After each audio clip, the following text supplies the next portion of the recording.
ஒண்ணுமே கிடையாது, பெரிய ஊதியம் ஒண்ணும் கிடையாது. மிக படித்தவர்கள், பல இன்ஜினியர் படித்தவர்கள், மிகப்பெரிய படித்தவர்கள் இன்றைக்கு அந்த அவர்கள் வேலை செய்ததனால் உண்டான பலனை இன்றைக்கு அனுபவிக்கிறாங்க. சொல்ல போனால் ஆலயத்துல வேலை சின்ன சின்ன வாலிப பிள்ளைகள் இன்றைக்கு உலகத்தின் பல நாடுகளில் பணியாற்றுகிறார்கள். அமெரிக்காவிலே, ஆஸ்திரேலியாவிலே, இன்னும் பல நாடுகளிலே ஆலயத்திலே செய்த அந்த வேலைக்கு கர்த்தர் இன்றைக்கு அதாவது மிகுந்த பலனை கொடுத்திருக்கிறார். எனவேதான் திருமறை சொல்லுகிறது, உங்கள் மிகுந்த பலனுக்கு ஏதுவான தைரியத்தை, அந்த மிகுந்த பலனுக்கு ஏதுவானதை தேவன் உங்களுக்கு தருவார். எனவேதான் நான் சொல்ல விரும்புகிறேன், உங்கள் வாழ்வில் எதற்காக அதிக நேரத்தை செலுத்துகிறோ அது உங்களை ஏமாற்றி விடுகிறது. உங்கள் வாழ்க்கையை எதற்கு அதிகமா நேரம் செலவுபண்றீங்க?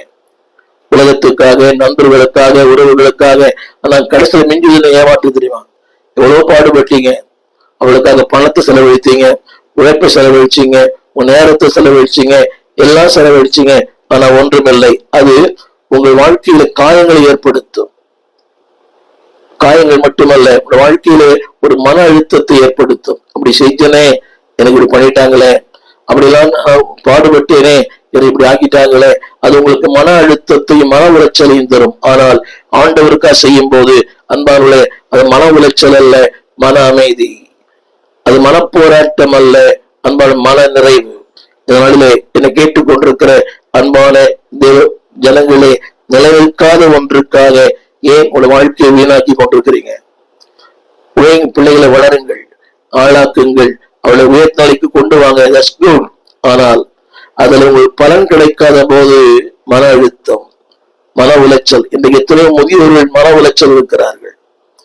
படிக்க வச்சையா, என்னை கவனிக்கல, என்னுடைய வீடெல்லாம் வித்தேன் உன்னுடைய படிப்புக்காக, இன்னைக்கு என்னை ஆதரிக்க யாரும் இல்லை. இத்தனை தாய் தகப்பன்மார்கள் இன்றைக்கு முதியோர் இல்லத்தில். யோசித்து பாருங்கள்.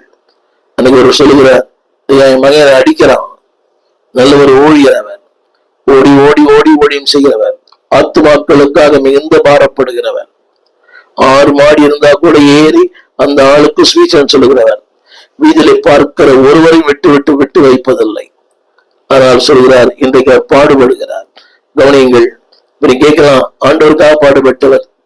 நான் சொல்ற இந்த கருத்து இதுக்கு மத்தியில் மனநிறைவோடு இருக்கிறார்.